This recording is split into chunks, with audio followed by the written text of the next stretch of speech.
जलेश्वर निर्वाचन मंडल मोहम्मदनगर पाटणा ग्राम पंचायत रे चालंती शिव मंदिर प्रांगण में विजु जनता दल पक्षर एक विशाल जनसमावेश और मिश्रण पर्व अनुष्ठित हो जाइछि।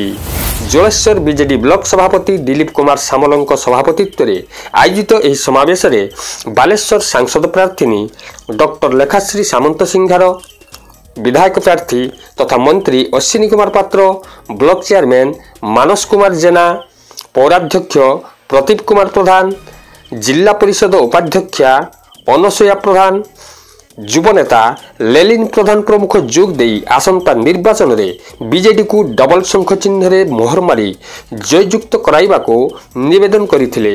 एही अवसर में जलेश्वर पूर्वतन नगरपाल तथा वर्तमान बीजेपी जिला सभापति प्रवीर कुमार प्रधान, मोहम्मदनगर पाटणा ग्राम पंचायत पूर्वतन सदस्य विनोद बिहारी महांती नेतृत्व में बहु बीजेपी कर्मी तथा युवनेता बीजेडी दलर कार्य तथा मुख्यमंत्री आदर्श अनुप्राणित हुई बीजेडी दल में स्वतःप्रवृत्त भाव योगदान करथिले।